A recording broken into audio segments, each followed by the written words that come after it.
उत्तर प्रदेश की राजनीति, अगर उत्तर प्रदेश की राजनीति की बात की जाए तो देश की सरकार बनाने और बिगाड़ने में अहम रोल अदा करती है। आपको बता दूं, कई बार उत्तर प्रदेश में राजनेताओं ने दिल्ली जाने वाले सांसदों की दम पर, आपको मैं बता दूं, सरकार बिगाड़ी है और बनाई भी है। उसी क्रम में आपको बता दें, राजनीति के गुरु कहे जाने वाले स्वर्गीय मुलायम सिंह यादव जी भी सांसदों की दम पर सरकार को दिल्ली की कई बार उन्होंने हिलाया है। वहीं आपको बता दें कि उत्तर प्रदेश की वो धरती है जिसने कई प्रधानमंत्री भी दिए। तो आज हम बात करेंगे, नेताजी तो फिलहाल अब इस दुनिया में नहीं है, मैं आपको बता दूं, लेकिन नेताजी के राजनीतिक मित्र भी रहे और राजनीतिक विरोधी भी रहे। तो आज हमारे साथ उनके राजनीतिक विरोधी मौजूद हैं। आज उत्तर प्रदेश सरकार में आपको बता दें पर्यटन मंत्री रहे अशोक यादव जी हमारे साथ मौजूद हैं। अशोक यादव जी से जानेंगे नेताजी के बारे में, वो नेताजी के लिए क्या कहना चाहते हैं, किस तरह से उनका राजनीतिक सफ़र नेताजी के साथ रहा। तो आइए नेताजी मंत्री जी से बात करेंगे और जानेंगे। तो अशोक यादव जी से जानने का प्रयास करेंगे, मंत्री नेताजी को वो किस तरह से जानते थे, कैसे जानते थे, क्या कहना चाहेंगे? जी मंत्री जी। बहुत बहुत शुक्रिया आरके टीवी का। और मुझे पहले तो आपको मुबारकबाद भी देनी है भाई, बहुत जगह आपका सर्कुलेशन भी बढ़ रहा है, सब्सक्राइबर्स भी बढ़ रहे हैं और ईश्वर करे और बढ़ते चले जाएं। जी धन्यवाद। आप लोगों ने अभी बहुत अच्छी कवरेजेस भी करी हैं, मैनपुरी इलेक्शन और जो भी हुआ। खैर देखिए, जहाँ तक आप जिस जगह पे खड़े हुए हैं, ये शिकोहाबाद की वो जगह है, सामने सड़क पार करके अहीर कॉलेज है जो हमारे पुरखों की देन है। और भारत में जब अंग्रेज़ राज करते थे 1916 में 4 डिग्री कॉलेज बने अहीर कॉलेज के नाम से। एक ये Ahir college Shikohabad, Ahir college Rewari, Ahir college Machilipatnam Andhra Pradesh, Ahir college Madurai. Mulayam Singh ji इसी कॉलेज में पढ़े और बीटी एक डिग्री होती थी वो उन्होंने करी थी यहाँ से, और इसी शिकोहाबाद के रहने वाले थे। अच्छा। और इत्तेफाक से हम लोग तो खैर ख़ानदानी शुरू से ही शिकोहाबाद के रहने वाले हैं। और जो आपने बातें बताई और आगे आप पूछेंगे और उनमें इन सब चीज़ों का जिक्र आएगा। और मुलायम सिंह जी को जो पूरी अभी जो श्रद्धांजलि उनको दी, वो पूरे जो सियासी दुनिया है उसमें एक खबर है और वो एक किस्म की बड़ी खबर है और उसमें उससे सियासत भी जुड़ी हुई है। चूँकि मैं इसलिए ज़्यादा अच्छे से बोल सकता हूँ कि मैं अपनी ज़िंदगी का पहला चुनाव मुलायम सिंह जी के ख़िलाफ़ लड़ा। अच्छा। और मेरा उनका हार जीत का फासला बहुत कम रहा। लोगों को अंदाज़ा नहीं था और वो इलेक्शन बीबीसी लंदन ने रिपोर्ट किया।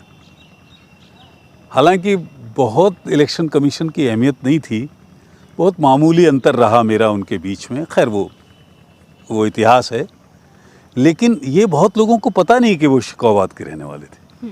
ये बहुत लोगों को पता नहीं कि मेरा उनका पहला सामना हुआ। तो मैं पहले तो उनके ख़िलाफ़ बोलता रहा हूँ, लेकिन आज मौका नहीं है बहुत कुछ ख़िलाफ़ बोलने का। मैं जो कुछ है इतिहास बता सकता हूँ, लेकिन ये ज़रूर है कि जब इस दुनिया से कोई भी शख्स चला जाता है तो तारीफ़ तो कुदरत आपको इजाज़त देती है करने की, बिल्कुल, मुखालफत की इजाज़त नहीं देती है। लेकिन इतिहास में कहीं इस बात का जिक्र आएगा तो वो बात मैं इतिहास के नज़रिए से तो कह सकता हूँ, फैक्ट्स के नज़रिए से कह सकता हूँ, तथ्यों के नज़रियों से कह सकता हूँ जो थे साबुत। मैं कुल जमा जोड़ चूँकि मेरी सियासी मुखालफत थी उनसे, तो सिर्फ 2 बार मेरा उनसे मिलना हुआ। अच्छा। एक बार अटल जी कहीं जा रहे थे और मैं उनके साथ जा रहा था, he was prime minister that time, और मुलायम सिंह जी उनसे मिलने आए थे और मैं भी उस वक्त इत्तेफाक से वहाँ था, क्योंकि मैं तो जा ही रहा था, टेक्निकल एरिया में थे, एयरपोर्ट पे ही थे। तो मुझे अटल जी ने पूछा जी। कि आपकी नेताजी से दुआ सलाम नहीं? अच्छा। मैंने कहा साहब, हम लोगों की दुआ सलाम का कोई मौका नहीं मिला है, लेकिन मेरे से तो सब चीज़ में बड़े हैं, मैंने तो नमस्ते तो करी थी, इससे ज़्यादा नहीं। तो बोले खैर, वो बात वहीं ख़त्म हो गई। और एक मौका था कि हम लोग मदुरई में गए थे, ऑल इंडिया यादव महासभा का मैं जॉइंट सेक्रेटरी था और मुलायम सिंह जी मुख्यमंत्री थे उस वक्त, और शायद पहली दफ़ा मुख्यमंत्री बने थे वो। तो मदुरई में चूँकि हमारी वहाँ कॉलेज भी है, एक कॉलेज, और कुछ लोगों के लिए ये भी खबर होगी कि वहाँ यादवों का बहुत बड़ा एक जलसा था, उसके लिए उन्हें बुलाया था। तो हम सब लोग ही गवर्नर हाउस में रुके हुए थे, तो उस वक्त मेरी थोड़ी सी दुआ सलाम हुई। मंत्री जी, एक सवाल है, आप लोग एक ही जनपद के, एक ही समाज से आते हैं, लेकिन आप लोगों के बीच में जो राजनीतिक विरोध रहा, वो बड़ा कारण क्या एक्चुअली रहा? क्या है, वो तो वक्ती एक बात हो गई थी। और तीसरी बार मुझे और याद आया अभी, मुलायम सिंह जी की वाइफ का इंतकाल हुआ था, तो उसमें उस वक्त मेरे ख्याल सोनिया गांधी को या राहुल गांधी को आना था, और तो उनको फिर रिप्रेजेंट किया कपिल सिब्बल ने। हम लोग इंगेज करे थे उन्हें तब, उस वक्त क्योंकि मेरी पहले से जान पहचान थी, तो मैं, कपिल सिब्बल और राजीव शुक्ला जी। उनको अफसोस जाहिर करने आए थे सैफई में। वो सैफई हवाई अड्डे पे उतरे और 5-7-10 मिनट बाद हम लोग, मेरी मतलब ये टोटल जमा जोड़ यही 3 मुलाकातें हैं। इत्तफाकन ऐसा मतलब मेरे ख्याल से, क्योंकि वो दोस्ती दुश्मनी बहुत पूरी शिद्दत से करते थे। अच्छा। जिससे दोस्ती है दोस्ती भी निभाते थे, और जिससे दुश्मनी है तो उससे दुश्मनी भी निभाते थे। और मैं इस बात का कायल हूँ, और ये बात मुझे पसंद आती थी उनकी।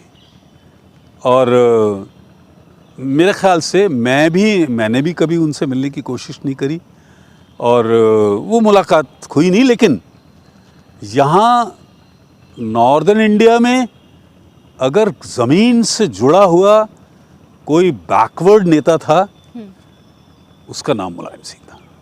इस बात को आप भी मानते हैं? क्यों? फिर विरोध तो सियासी विरोध अलग होता है, अच्छा। लेकिन वैचारिक जब कोई बात होगी, अगर वो आप में हिम्मत नहीं है कहने की, ये तो सियासत का रंग रूप बदल गया है। मैं तो बता रहा हूँ, मैं सियासत में मैं मैनपुरी चला गया था उनके खिलाफ लड़ने। अच्छा मंत्री जी, कोई नेताजी की ऐसी बात, ऐसी काम जो बहुत दिलचस्प रहे हों, लोगों को याद रहे हों, आपको भी प्रेरणा देते हों? देखिए, ऐसा है, चूँकि मुलायम सिंह ज़मीन से पैदा हुआ नेता था, और मैं बहुत साफ गोई से कहना चाहता हूँ, उनके घर में मैं किसी का नाम नहीं लेना चाहता हूँ इस वक्त, कोई मुझे ऐसा आदमी नहीं दिखता जो मुलायम सिंह के कद के घुटनों तक भी आएगा। मुलायम सिंह वो शख्स था कि सड़क पे कहीं जा रहे किसी ने हाथ दे दिया तो रुक गए। हालांकि मेरी बहुत उनसे नाइत्तेफाकी हुई, मैं उनके खिलाफ बहुत बोलता रहा, और उनके लोगों ने भी हद करी। जब अटल बिहारी वाजपेयी ज्वाइन कराने मुझे आए थे, तो मेरा रैली होनी थी यहाँ शहीर कॉलेज में, तो मेरे बाप दादाओं का कॉलेज है। तो ये राम गोपाल जी वगैरह ने यहाँ वो एक ट्रेनिंग कैंप लगा लिया 3 दिन का, उन्हीं दिनों में। अच्छा। जनेश्वर मिश्रा वो आए नहीं, उन्होंने बहुत नाराज़गी जाहिर करी। आप ताज्जुब करेंगे, यहीं सामने इसे कैंसिल कराने के लिए 3 दिन का लगाया, हालांकि उसमें कोई नहीं आया। उसका यादवों ने बहुत बुरा माना, क्योंकि रैली हो रही थी। तो वो उनके इशारे पर इतने छोटे छोटे काम भी होते थे कि मैं क्या बताऊं आपको, लेकिन हो सकता है उनको पता भी ना हो। तो जब मैंने यहाँ रैली करी अटल जी, उसके बाद मुलायम सिंह जी को भी रैली करनी पड़ी। और ये इस बात का सबूत था कि उन्हें लगा था कि कुछ गड़बड़ हो सकती है। यहाँ जितनी पार्टियां सभी को रैली, वो शिकोहाबाद का रामलीला मैदान मक्का मदीना बन गया था। अच्छा। ये अहीर कॉलेज में इंटरनेशनल एग्रीकल्चर फेयर हुआ, जिसमें 5 कंट्रीज़ के डिप्टी प्राइम मिनिस्टर्स आए और सेंटर से शास्त्री जी आए, जो कैबिनेट के मिनिस्टर थे एग्रीकल्चर के, और बहुत पॉपुलर हैं वो भी जाट नेता। उन्होंने अजीत सिंह जी को हराया था। और मैं समझता हूँ कि वो भी आए, गवर्नर आए, इंटरनेशनल अफेयर था। रैली हुई, पूरे हिंदुस्तान ने देखा। मैं मुलायम सिंह जी के खिलाफ जब लड़ने गया मैनपुरी, तो वो सीट छोड़ के चले गए थे। अच्छा, अगर मैं सीट पर ही बात करूं, चूँकि मैनपुरी सीट जो है उनकी गढ़ कही जाने वाली सीट या विरासत कही जाने वाली सीट है। उनके इंतकाल के बाद, स्वर्गवास के बाद पहला चुनाव हुआ जो अभी कुछ दिन पहले हुआ, तो उसमें देखा गया कि विरासत को संभालने के लिए समाजवादी पार्टी का पूरा परिवार, पूरे सपाई, पूरी समाजवादी पार्टी लगे। वहीं दूसरी तरफ ये भी देखा गया कि भारतीय जनता पार्टी के मंत्री, सेनापति, पूर्व मंत्री, यहाँ तक कि खुद स्वयं मुख्यमंत्री योगी आदित्यनाथ भी आए चुनाव को जिताने के लिए। ये बड़ा दिलचस्प रहा। लेकिन 8 तारीख को परिणाम आया, उसमें देखा गया कि समाजवादी पार्टी की प्रत्याशी डिम्पल यादव ने बहुत अच्छे से जीत हासिल करी। तो इस पर क्या कहना चाहेंगे? ये जीत जो है जी 2,88,000 वोटों से हुई। मुलायम सिंह जी को खुद कभी इतने वोट नहीं मिले। तो ये उनकी एक, हमारे यहाँ हिंदुस्तान में रिवायत है कि जब कोई भी आदमी हमारे बीच नहीं रहता है तो हम उसको ये साबित करते हैं कि नहीं यार, हम तो आपको बहुत पसंद करते थे। तो 2,88,000 की विक्ट्री मैं समझता हूँ एक नेशनल रिकॉर्ड है। रामविलास पासवान एक बार 5 लाख से जीते थे, उसके बाद शायद नंबर होगा इस जीत का, और भी लोग जीते होंगे, या नहीं होगा तो मतलब आप सुर्खियों में इसको रख सकते हैं। लेकिन मैं बहुत अफसोस के साथ ये भी कहना चाहता हूँ, ये मुलायम सिंह के साथ ख़त्म है विक्ट्री। ये जब 2024 का चुनाव होगा तो फिर मुश्किल आएगी समाजवादी पार्टी को लड़ने की। लेकिन सपा तो कह रही सेमीफाइनल। नहीं, कहने से क्या होता है। जो बात है सेमीफाइनल, मैं बता तो रहा हूँ आपको, सपा वाले लोग कहें कुछ भी, मैं बता तो रहा हूँ। मैं जब लड़ने गया था तब भी तो सीट तो मुलायम सिंह जी की थी, मैं मिनिस्टर था। आपने भी चुनाव लड़ा? हाँ, मैं शायद 3-4 हज़ार वोट से हारा था। किस सन की बात है ये? मुझे सन का तो याद नहीं, पता कर लेना आप, सन तो कोई भी बता देगा। जी। तो मैं लड़ने गया था। हाँ, मैं उस वक्त मिनिस्टर था। हाँ, एक मेरे से कुछ गड़बड़ वहाँ हो रही थी। वो जो हमारा कलेक्टर था, वो ये समाजवादी पार्टी में 1-2 लोग मर गए, उनका नाम नहीं लेना चाहिए, वो सब मिले हुए थे। और मुलायम सिंह जी से भी ठीक था हमारी सरकार के चीफ मिनिस्टर का। तो वो मुलायम सिंह जी तो खुद चले गए, लेकिन एक बलराम सिंह यादव होते थे, वो भी बहुत ताकतवर आदमी थे। एक तो मैं उनको बहुत हल्के में ले रहा था, और दूसरा ये हुआ कि जो कलेक्टर वहाँ ड्यूटी लगा रहा था, उसको कुछ मारपीट भी कर दी थी मैंने, और शायद करनी नहीं चाहिए थी। उसकी वजह से भी चुनाव बिगड़ा, नहीं तो मैं तो चुनाव जीत जाता। मैनपुरी की जनता का मैं इतना आभारी हूँ कि मैं कभी वो भूल नहीं सकता हूँ। मुझे इतना वोट मिला था, मुझे 2,58,000 या समथिंग कुछ वोट मिला था। और मैं अकेला कैंडिडेट हूँ बीजेपी का जो जीत के हार के नज़दीक गया हूँ। ये 50 साल का कितना भी इतिहास लगा लो आप, मैनपुरी पार्लियामेंट पे समाजवादी पार्टी को छोड़ के कभी इतना क्लोज कंटेस्ट था मेरा, इतना कभी बीजेपी का हुआ नहीं। तो मुझे इलेक्शन में सब लोग याद करते हैं, अभी भी कर रहे थे। मैंने कहा भाई मैं इसमें क्या कर सकता हूँ, लड़ो आप, उसमें मैं मदद भी नहीं कर सकता हूँ, मैं बीजेपी में तो हूँ नहीं। लेकिन मैनपुरी के लोगों ने मुझे बहुत याद किया और बहुत जम के वोट किया था, और बड़ी मुश्किल से समाजवादी पार्टी जीती थी। काउंटिंग में मैं करा, कलेक्टर को मारपीट कर दी थी, इस वजह से हम लोग हार गए। और बैलेट होता था गिनने वाला, तो उसमें सब कुछ हो सकता था। 19 बूथ हमारे रीपोल हुए, जो सब वो किसी तरह से कराए गए। खैर, मैं रीपोलिंग में, रीकंटेस्ट में, रीकाउंटिंग में आ रहा, मैं तो चुनाव नहीं हारता। मैनपुरी तो मैं तभी जीत गया होता। वाली सियासत आंकड़ों को याद रखती है, इस इतिहास को माजी को याद रखती है, ये तो अब दर्ज हो चुकी है। ये तो मैनपुरी का जिक्र आएगा तो देखो 2-3 चीज़ों का तो जिक्र आएगा, इस जीत का भी जिक्र आएगा और अशोक यादव का भी आएगा कि अशोक यादव भी था जो जम के लड़ा था सपा से और बहुत कम उसका फासला था और मुलायम सिंह जी सीट छोड़ के चले गए थे। तो कुछ तो बात है। तो ये 2 बातें ज़रूर, जब भी इतिहास होगा, जब भी मैनपुरी का नाम होगा, जैसे शिकावत का जब भी कोई बात होती है मुलायम सिंह जी का भी नाम आता है, मेरा भी नाम आता है। और मुझे अफसोस है उनका जाने का। मुझे ये भी अफसोस है कि वो शायद और भी कुछ कर सकते थे। वो बाद में कुछ ऐसे हालात हो गए थे जिसकी उन्हें दिली तकलीफ़ थी, वो अभी कहना यहाँ मुनासिब नहीं है। लेकिन उनके हाथ से समाजवादी पार्टी की कमान छूट गई थी, उनकी छूट गई थी कमान। और वो मतलब दिल से जो उनको सम्मान आखिर तक रहना चाहिए था, उसमें कहीं कोताही हुई है, ये मैं बहुत साफ साफ कहना चाहता हूँ। लेकिन अब तो परिवार में जो मजबूती आई है, चाचा भतीजे भी एक हो गए हैं, परिवार में जो रिश्ते हैं वो भी मजबूत हो गए हैं। देखिए, परिवार का कोई बहुत इतना बड़ा क्रेडिट नहीं है, ये तो जनता ने सपोर्ट किया है। अभी होगा ना, अभी चुनाव होगा फिर साल भर बाद, फिर आप देखना। ये तो तब भी साथ थे वो, तब भी मैं कहता हूँ शिवपाल को क्रेडिट ये जाता है कि उस आदमी ने ये भलमनसात दिखाई कि उनका सही कनेक्शन था, ही केम विद द फैमिली। अब परिवार के तो खिलाफ हो रही है पूरे हिंदुस्तान में सियासत, अब खिलाफ है, नरेंद्र मोदी खिलाफ हैं, परिवार तो धीरे धीरे गिर रहे हैं, कमज़ोर हो रहे हैं। और अभी काउंट, हाँ, इसका एटा, इटावा, मैनपुरी, फिरोज़ाबाद, कन्नौज, अगर वो लोग संभले नहीं जो अपोजिशन में पार्टी हैं बीजेपी, तो उनको नुकसान हो सकता है। इसका इलेक्शन का, इस परिणाम का, इस नतीजे का जो इमीडिएट बात है वो ये है, अगर वो लोग संभले नहीं तो ये भी बात। जी, मेरा आखिरी सवाल, आज उत्तर प्रदेश की राजनीति के लिए क्या कहना चाहेंगे? आने वाले समय में राजनीति कैसी रहेगी? देखिए, ये बात बिल्कुल सही है। जो फ्यूचर इलेक्शन है वो पार्लियामेंट इलेक्शन है। पार्लियामेंट में बिल्कुल माफ़ी के साथ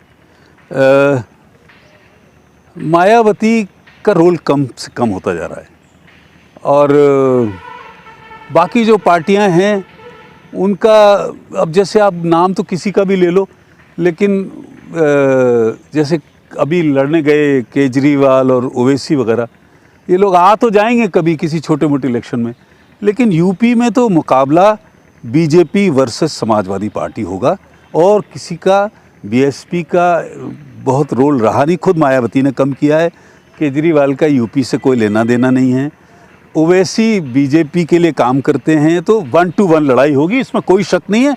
अगर संभल के लड़े वो लोग तो लड़ाई अच्छी होगी, दिलचस्प होगी, लोगों को मजा आएगा, एक इतिहास बनेगा पार्लियामेंट। अगर कांग्रेस नेशनल सीन पर कंप्रोमाइजेस कर पाई, गठबंधन बना पाई, तभी लड़ाई पर। अब यहाँ समाजवादी पार्टी बड़ा पार्टनर है, तो अब उनसे वो कितना बना पाएंगे, क्योंकि असेंबली में वो कभी साथ साथ रह नहीं सकते और पार्लियामेंट में वो कितना क्या करेंगे अभी। लेकिन डिम्पल ने जो सोनिया गांधी से आशीर्वाद लिया है, उसका इशारा यही है, ताकि वो गठबंधन हो जाए, ज़्यादा सीटों की मांग ना हो।